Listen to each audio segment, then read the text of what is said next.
There are only a few times in your life that you meet a man who has both quality, integrity, a giving heart, and many talents, including flying.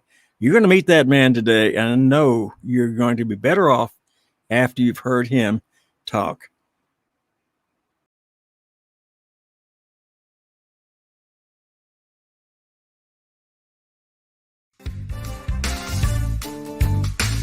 This is the Swarm Unplugged podcast, where we get to know the Be Social community and encourage others to join us. With hundreds in the community, we want to get to know all of you better. From the newbie to the expert to the project partners, we will be learning who they are and how they can best benefit from Be Social. I'm Christopher Knight, so let's get started.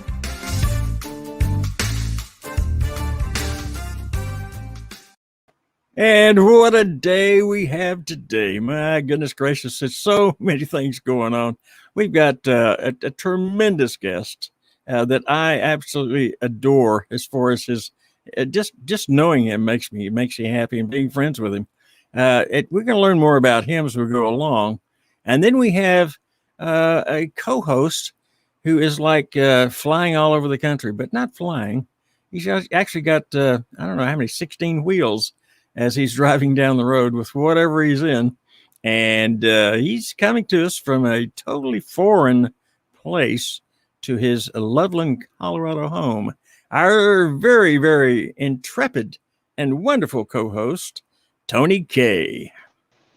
Wow, how do you live up to that intro? When you start talking and the first thing you said was who our guest was, and I thought for sure you were talking about me, but you're actually talking about our guest. So that was a lift up, and then it was a letdown, and then you lifted me up a little bit. So that was. Well, I wanted to give you the feeling of pleasure and confidence and all the things that are necessary, because I know you like to have your kissed. So we were just let it go at that, okay? So I don't know. What did I just say? I don't know. I don't believe I just sorry. said that. I fell asleep for a minute there. Yeah, I was so bored. I fell asleep. Now, Tony, where are you right now? I'm in a little place, and when I say little, I think it's about 170,000 population. In Medford, in the Marriott Courtyard. And you know what's funny is I would have taken a cot in the park if I could have found one last night. I lucked out, and this Marriott was just completely renovated, so it's brand new, even though it's 16 years old, but it's just been completely redone. So I don't think they still haven't taken some of the plastic off, so I got lucky and got this place just at the last second. There was nothing in Reno, there was nothing in Winnemucca. I mean, every place I went was sold out. I was offering them bribe money. I said, listen, cryptocurrency, do you guys take any of that? No? Do you take any of the sterling money? I said, what do you take? Because I'll even give you one of the wheels on my truck if you let me get a room. I couldn't do it. Nothing I could do to get me a room. So I decided, we had some crazy stuff happen. There was fires on the interstate and everything. And of course, I'm pulling a vehicle down here behind a big vehicle. So it was interesting. It was about a 22-hour drive when, maybe 23 or something, but it should have been a lot shorter than that. And I wasn't going to travel all the way through, but there you go. But I'm here. And the only reason I made sure I was here is because I knew that our guest, it didn't matter whether I had any sleep or whether I slept on the roof of the hood of the truck, or the bonnet, as we call it in England. I would have done that to make sure I was here just in time to see our guests. So. Well, I am amazed that you're still, just still have your mind, because I understand too that you traveled with your mother, right? Yeah, let me stop you right there. First of all, the mind thing. Yeah. Let's not even go down there. So yeah, my mother is one of them people. She's 86, and if the words come out of my mouth, Mum, would you like to? How about before I finish? Sure. Yeah. She's, I say, well, I got my bag. She's ready to go. She's out the door. And I'm like, Mum, the trip's not for another few days. But she's in the car waiting. Sometimes we can't find her. Are you ready to go? So she's a great co-pilot, let me tell you. No pun intended. No, I did. I had a chance to chat with you on the road yesterday. and you put it on speakerphone. And of course, being me, I kind of ripped into you, and she was going, "Yay, yay, yay! Go for it, go for it!" I I loved her. think, She was my cheerleader. Heck, deep down inside, she was saying, Chris, yeah, give him what for, you tell him, but really on the outside, she wanted to say, where do you live? I'm coming to visit you because he's my only son. I tell her all the time, I said, hey, you got 2 daughters and you got 1 son. You could lose a daughter and still have 1, but you can't lose a son because then you wouldn't have 1. So you've really got to take care of me. I tell her that all the time. And most of the time she spits out whatever's in her mouth because she's either choking yeah, or she's, elated that she realizes that, what the possibility of losing me is. I'm not sure which one. We'll have to yeah, find out. yeah. I also realized that she got told the story of 1, 2, 3, and as far as the kids go, so we don't need to go into that because Okay, she yeah, told me that's the getting story. way too Yeah, personal. and That's with that being said, you've traveled 22 hours. You found a place to stay, and you made sure that you were available when this show began. And I think that's pretty impressive because we have a great guest on today that I know that you really like as well. So let's chat with our guest today, Dan Harrison. Come on, Dan. I'm here, and with that introduction, I'd probably be best off to just go sit in the corner and be quiet. I can't possibly improve from there. Thank you. Yeah, Dan, I gotta tell you something. When I was trying to find everywhere, where I was trying to find a place, when the airport, this is, the Marriott right by the airport, and I thought, Yes. this couldn't be any better place because just in case the reception's bad or just in case Dan's, feeling bored, he could touch down right here, pick me up, take me right back to Crescent City. And so I'm ready. I'm just saying, I got my bag packed and, I didn't have a chance to, I got my toothbrush out just about, and had a shower and, came down. I've actually got a towel on underneath here. I don't want to show you, but, otherwise... Otherwise, the girls will go crazy, if I stand up right now. I don't want to do that. So yeah, start afresh. You're a courageous man, Tony. yeah. If you stood up, they'd all turn off the broadcast. What are you talking Oh, about? wow. And grief. Dan, you are. Everybody knows where you're located, but I want to know again because it's such a beautiful place. Tell us about where you live. Well, we're on the coast in the Redwood Country. My wife and I came here from San Francisco 22 years ago, and when we arrived, it was sunny and clear, balmy temperatures. And Chris, it's been exactly like that ever since. Every single day. It gets boring. Oh, I feel so sorry for you. I really do. Yeah. Yeah. But one thing I didn't know at the time, the Crescent City, as small as it is, was going to develop into the very heartland, the economic center of Opus Finance for the universe.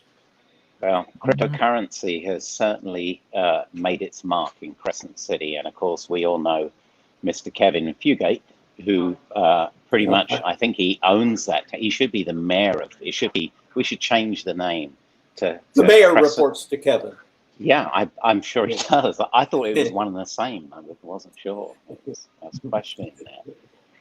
Well, Dan, I've had the pleasure of having you on our audio podcast, and I truly enjoyed it because of what the stories you told about your past and your history.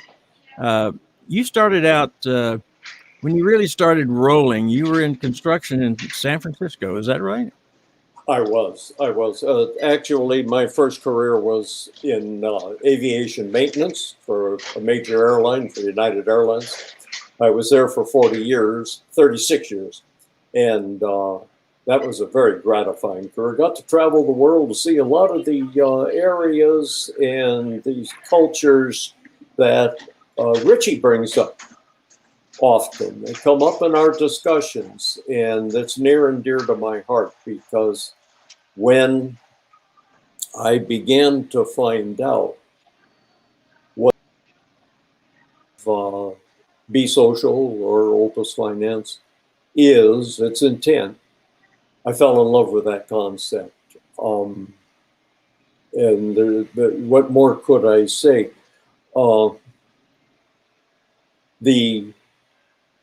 The movement that we're fortunate enough to be in is populated with people like yourself. I'm so impressed with our community, the people that are here, the Rays and Patrick and Vince and Joe and Will, and of course especially Richie. Now, who These is people, this Richie guy? Who's this Richie guy you keep talking well, about? he's one of these people that runs around doing errands for us. Good, Uh, because I need him to do some for me. That's for sure. Yeah, I and keep hearing the name though. these guys just completely devote their lives to what we're doing. Which, once I became involved, I'll tell you a little story about Kip briefly. I owe him $100 because the fact is, I became involved because every time I saw Kevin, he started telling me about this Opus Finance and said, "You got to do this, you got to do." Finally, I invested just to shut him up, just so we could talk about something else. And he made me a wager. He said, "I'm going to bet you $100 a day is coming when you say this is the best investment you ever made." Well, I owe him. He won. No doubt about that. So when are you going to pay him then? Yeah. Oh, I'm better at owing than I am at paying, Chris. I don't believe that for a second. It sounds just like Tony right there. Okay. Go ahead. I'm sorry. If you guys, if I can have a minute, there is one thing I do want to mention and not forget to bring up, because it really illustrates my opinion of what we're doing here. The reason I'm so happy with it, and that is, I don't know if you happen to catch something Arnold wrote or said either yesterday or the day before. I'm paraphrasing, but it was words to the effect that the market will do what the market does, but when we have a strong community, we will all surprise ourselves. I think that's brilliant. I just think that's brilliant. And it exactly says why I'm in this. When I heard Richie and yourselves talking about the purpose, our intent, I signed on. You guys had me, and I've been investing and trying to help ever since in a very limited way. What I think Arnold meant by that was we often become concerned about the volatility and in valuation of the assets in this market, and that's simply a distraction. That's a distraction that we shouldn't allow to guide us. We should remain focused on the goals of these developments, these enterprises that Richie and company have vetted for us, as well as that magnificent goal that was described way early on of providing mining and economic opportunity for impoverished areas throughout the world. I've seen many impoverished areas, and if we can give some economic equality and opportunity in those areas, that suffices for our purpose. That means our purpose.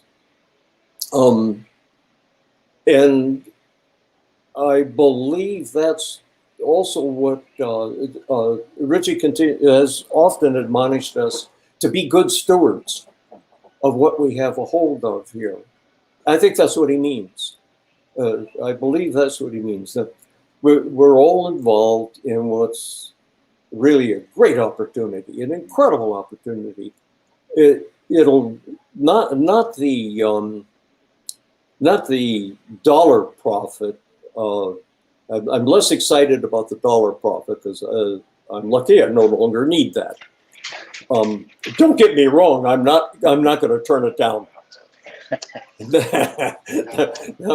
Not one bit. But I know that will come along as a result if we apply good principle and make this movement as successful as it can be. So you're probably referring more to the M2 cash, and especially when you talk about Yes. Arnie. And, you know, one of the things that just popped up on the screen, as you can see, is a famous saying that is almost, you know, one of the bedstones that we have in our community. In our crypto community, it's principles before profits. And you, I was on the call when you said that, Dan, and it was a moment of impact, and I could see Richie's face to where it clicked, and I think I could see where he just absolutely gravitated and grabbed that thing when you said that, because he repeated it, and then it's just been part of our foundation now, which is just so you know, so incredible coming from you. But when you say the M2, when you talk about Arnie and many other different people, when you say the M2 coin, M2 cash, I think that's what you're referring to as far as what case use is and what what that has to possibly do to impact the world. Is that mainly what you're referring to as far as, you know, what you Absolutely. think? Okay. Absolutely. You're right on. You're right on. A little personal history. A little over 40 years ago, I was at like many people are, it can be, I was at a very dark and low point in my life, and I was actually confronted with the need to adopt some principle. Tony mentioned the word principle. One in particular is to be of service.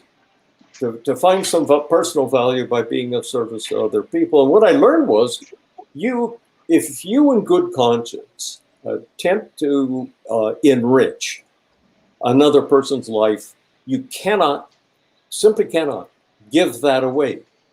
It always comes back in one form of reward or another. It always, a variation on what goes around comes around. I'm sure you're familiar with that. I see that as the basic premise of Be Social. And yes, Tony, you're right. M2 will, I think, make that happen. At least that's what I kind of gleaned from the discussions in the calls, especially when Richie was trying to educate us on what it can achieve, what it can do, and to realize what Arnie was suggesting. We have a tremendous weapon in our arsenal, which is synergy, capitalizing on synergy.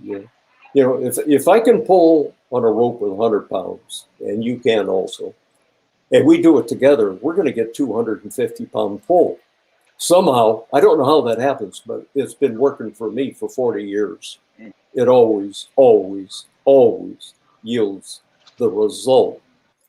And what I think we've got in this community is a superbly well-motivated group of very willing people with great leadership, and to accomplish our goal of making a significant change throughout the world, I believe is well within the realm of possibility. We just have to all remember to keep pulling on that rope. And I believe we're going to do that. I'm in for it because at my point in life, my stage in life, that's a neat thing to be able to point to mark to. Look in the mirror and see that guy looking back and say, "You done good." I think this movement is doing good. Dan, and it'll reward us handsomely as at the same time. Dan, I'm gonna pull you back a few years. All right. Now, I know where you are now. I have a few. I'm going to pull you back a few years here. All right. You are a phenomenal judge of character and projects. You developed it. It might be natural. It might be God-given talent. I don't know. But I know at one time, as you stopped doing your construction, that you did some hard lending to people that needed your help. How did you get into that, and why did you do that? It was very simply. You said the magic word. There were some people that at the moment needed a hand. They needed a hand up. Very simply, it was an opportunity for me to freely use what I had been given custody of to provide that. And we have a slogan that says, when someone reaches out for help, I want my hand to always be there. That gave me an opportunity to walk the talk, to put my action where my mouth is. And again, Chris, you can't give it away. When you attempt to enable another person to achieve something in their life, if it's successful, you're rewarded. It always comes back. Always. And I've discovered that if you decide to not do that and lock up the asset for yourself, it's like damming up a freshwater stream. It turns stagnant. If I let it flow through, I get fresh water coming in constantly. So you're saying it's worked out well. I've been treated really, really. Actually, I'm spoiled rotten with people that know me well will agree. Especially my wife. Your wife. Okay. Well, that's good. She appreciates you. And I know that you're still so respected in the area of contractors throughout that area, because many of the people you helped grew and grew and grew, and they have you to thank for getting their start. Have you done that same thing in helping people get into the crypto area? I have not, because frankly, I'm not that knowledgeable. This is a very new trick for an old dog. I've helped in that I have steered people to our movement and sent them to people like Richard Hopkins, Kevin Fugate, Ryan Forsyth, people that know what they're doing and can give good assistance. In that respect, I have. Well, I also know, and Tony does too, that you have other talents that no one knows about, that you keep hidden all the time. I don't know Tony, how he's found the time to do it. I don't know how he's found the time. I don't either. Yeah. Are you turning Tony loose on me? I think maybe we should see some of his other talents. Is that all right with you, Tony? I am. Let me get a grip on my chair here. All right. I'd love to. All right.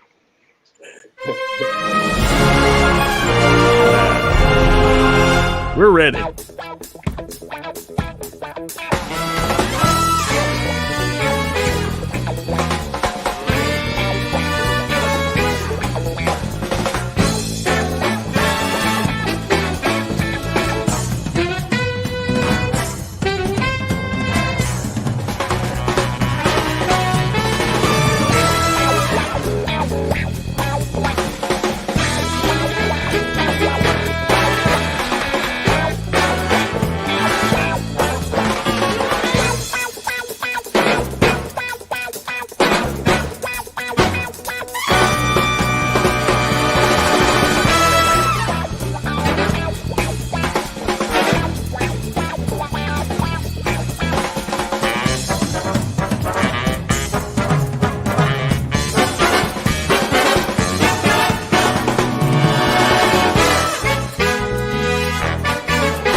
That is wonderful. I have 5 wonderful kids. Can I have a copy of that to send them? Well, just send it to the podcast. I'm sure Tony will give you the side version too. But Oh, well, thank you. Thank you. That's incredible. your 5 grandchildren should hear you on this podcast Well, because they need to know. are children. I have Those are 6 children, more not grandchildren. yeah. Oh, wow, of course. Yeah. What? Tell me about the family. My goodness, we've skipped over that, haven't we? That's What do you right. got there? Yeah. How many? Well, how many's in the count here? I have 5 magnificent children, and I'm sure you're aware that we can't take credit for our children's successes any more than we have to take credit for their failure. So I won't take credit for their successes, but every one of them turned out to be a person that I'm so proud of, so pleased to know they're just good people. And before you say, how did that ever happen? It beats me. It just beats me. And they, some of them have blessed us with 6 grandchildren. And again, every one of them is a person that I just feel so privileged to have them in my life. Wow. That's well, let cool. me ask you this too. That I consider you a man of great wisdom. All right, Oh dear, and without being humble or whatever. What do you attribute to the fact that you do have more wisdom than many people of your age or any age? What do you attribute that to, Dan? I'm a very accomplished con man.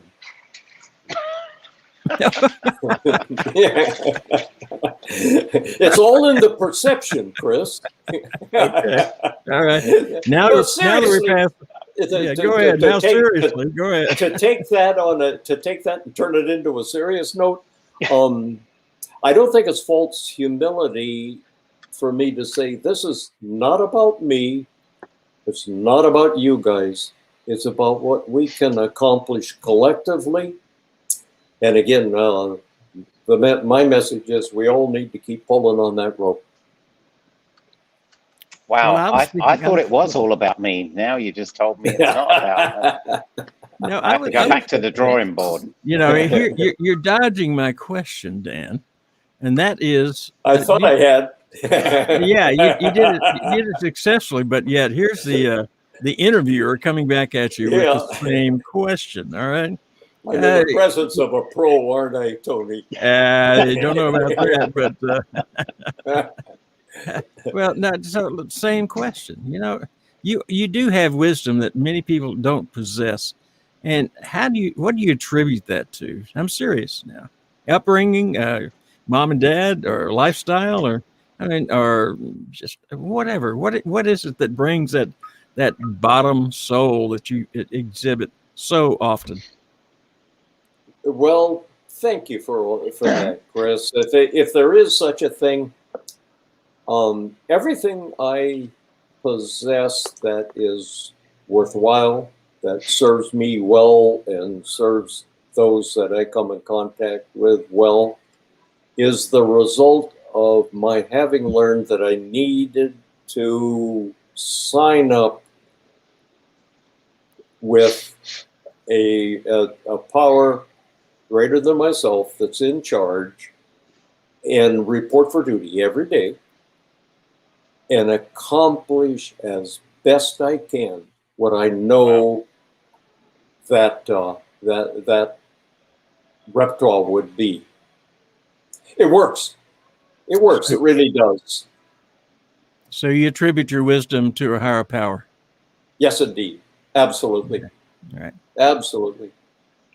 And my goal, which I've learned, this would not have been my character, but my goal, which I have learned, is I want to leave a trail of people behind me that are better off because they happen to meet me. Yeah, beautiful. That wasn't always true, Chris. Not in your younger days, that wasn't true? At one time, that really wasn't true. Correct. Yeah. Very younger days. They're all younger days when you get to my stage. When did you make that transition in your life? Oh, probably a little over 40 years ago.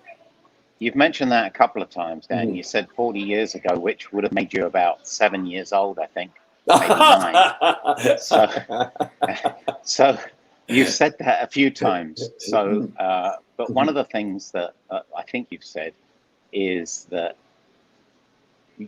time, and I've mentioned this before, is the only thing that we have that we cannot get any more of. So, your time, obviously well spent, is the only thing that we can't buy, or we have the ability to buy. So Absolutely. if you had 40 years to go back and start it again and do different things, how would you change that? Or what would you do prior to those 7 years, prior to the 40 years when you were 7, 9 years old? What would you have done differently, if anything? Probably spend more time looking for more hands reaching out to help out. Wow. Probably. That is the most rewarding. I would pass on, Tony. So let me ask you, Dan. You said when someone reaches out, make sure your hand's always there. That's gonna be another thing that if I get nothing, I'm gonna hold on to that, and that's gonna be another one of our foundation building blocks. That was impactful for me. You've said so much. Yes. I'm going to have to replay this over and over, but I really love that one. And thank you. Thank you. No, thank you. Something I should a disclosure. I don't say anything original. Just take credit for it, Dan. Don't worry about it. I can do that. Yeah. Okay, good. Yeah, there's another saying that fellow, what's his name, Richie guy that everyone keeps talking about. Anyway, I personally don't like the guy, but whatever. That's just my opinion. But there's something that has been mentioned about, when somebody reaches out, how does that saying go? You want to hand up. I want my hand to always be there. Yeah. So I thank you for that. I really do. And a few of the other things that you said, it's really, really touching. And it's always so full of wisdom. It really, really is. It just is. Grant says amazing words of wisdom. Thank you. And he's thanking us. And so Ray said something earlier about some of the nuggets that you drop are just, incredible. And I think it's more about how valuable those, nuggets, as we're calling them now. I always think of McDonald's whenever I hear nuggets. I don't know, or Wendy's or whatever. And think about Richie's dogs going into the drive-through, getting their daily nuggets. That's where my head goes every time I hear it. Also see in the chat, Lynn Fugate is saying hi to you, Dan. Oh, hi, Lynn. She's an angel. She has to be to put up with Kevin. Well, it's obvious that there is such a thing as a higher power, because absolutely they saw Kevin and said, this man needs all the help he can get, and we've got exactly the right person there, and she's it. Yeah. She's a We're so lucky, aren't we? Yeah, we are really fortunate people. Fortunate, blessed. Yeah, we need to put that to good use, and I think we all are. Yeah, you're absolutely right. Well, you have to know, Dan, and as we come to the end of this particular episode of the Swarm Unplugged, you have to know that you are so appreciated by so many people. You just don't simply get out there enough for people to get to know you better. You don't need to hide in the redwoods all the time. For goodness sakes, come on out here and say hi to everybody. Come on now. No doubt, absolutely. Because you have so much to give. In fact, for the people coming into this community, if they were to hear from you on a more regular basis, I think they would be lifted up constantly. So I encourage you, guys, please. We're doing such a good job the way we're doing it now, Chris. We don't want to put people to sleep. No. We're doing well. We're very, very fortunate. I feel so fortunate to have people like yourselves. And just consider what a gift this is, because Kevin one day said, "Come on, you got to join this thing," and I did. Yeah, you've What a bought. gift. You're being very modest, Dan. I remember that. Yeah. There was a young lady, Sue, that I don't know. It was eight months ago when we started. Dear friend of mine. Dear friend of mine. I spent a lot of hours, the three of us, on the phone, back and forwards, having a few technical difficulties. Yes. But it was really good, and I saw how much of a huge heart you had, just the way you were trying to help Sue. And of course, I was trying to help you, which I think I made things worse. But I think we got through it somehow. Tony, I probably shouldn't say this, but Sue has excelled to the point now where whenever I need to find out what the heck I'm doing, I call her. She's really picked this thing up and become an ace. Yeah, smart cookie. You bet. Oh boy, quick study. Yeah. Yeah, you're not kidding. Yeah, I know. If you had the time. You're in Medford. If you had the time, all you would have to do right now is get on 191 and roll down the hill, and you would go straight to my house. Oh, wow. That sounds like an invite. It is. Is the coffee on? The coffee's on. Your room's ready. Bathroom's cleaned and ready to go. And I've got some. A few trees around. They're about around 3 feet in diameter, a little more maybe. Bring the weed whacker.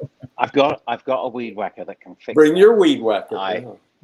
It's going to be Chop City. We're gonna have some mulch flying everywhere. Well, Richard Hopkins would show up with a truck and clear them out for us. Yeah, for sure. Now, I'd like to have you guys film that if it happens. Okay. In fact, we could do it live. We could do that live if you want to, for sure. Yeah. That would be good. That would be a blast. What would be more of a blast is to have Dan fly into Loveland, because the airport's real close to our house. And have him be, because he can fly. So they would issue a thing called an airworthiness directive that would shut down the airport and warn all other traffic to stay out of the area. You could teach all of us a thing or two about flying. I know that for sure. Yeah, absolutely. Well, Dan, we very much appreciate your being with us today. Before we close out, though, is there anything you would like to say to the folks that are watching? And we're going to have a lot of people watch on replay as well. Is there anything you'd like to say to them about your thoughts, the world, even Opus or whatever? Continue being good stewards and have a good time. That puts it right down on target, doesn't it? Exactly. Yeah. Tony, anything you would like to say before we close? This is another one of them times where we've run out of time to really find out more things than I know a lot of people are interested in. And so I'm going to do this again, and I'm going to ask you, Dan, to please grace us with your presence another time or two, and maybe we're going to have a Harrison series, because I think there's a lot there that we don't have time to dig up. So I'm going to ask you, would you grace us with your presence again? Oh, of course, Tony, you've elevated my spirits for at least a month. Only a month, my gosh. Okay. Well, every time he talks to me, it's a thing called retention, Chris. Well, every time he talks to me, he deflates my ego for at least a week every time he talks to me. So. Yeah, it's crash. Deflation in depth. Yeah. All right. Very good. Thank you, gentlemen. Thank you, guys. Dan Harrison, my favorite friend. Thank you so much. Okay, folks. As we're wrapping this up with here, Tony K and I, and Tony, thank you for getting settled after 22 hours of drive time. And I know that once we're off the air, you're going to go crash again, probably. But however, knowing you, that won't happen. You'll get back in the truck and hit the road. I know exactly what you're going to do. I got a few hours I got to kill up here real quick and deliver some stuff, and then I'm heading down to LA. So I got a tight schedule. Yeah. I know you are, and I know everything's successful that you're doing, and you've planned this for a while, and you pulled it off quite well. And we will hopefully be able to see you again on Thursday as we visit with Henry. Who? Oh, is that him calling? Is that him calling? Okay. All right. Yeah, Henry's on the blower. Sorry about that. All right. The mute button doesn't always work that well. Yeah, no. Well, I just knew that was him. As soon as this name is mentioned, he probably felt and said, "Oh my God!" All right. I was going to show you, but I didn't want you to be jealous. Yeah, of course. Yeah. Okay. Thank you. All right, Tony. Thank you so much, my friend, and also, of course, my technical director, Rick Scherer, which is always fantastic and does a great job making us look good. Remember, as you're looking at this right now, hit the subscribe button, hit the like button, and give us a glowing comment. And other than that, remember to listen, learn, and give.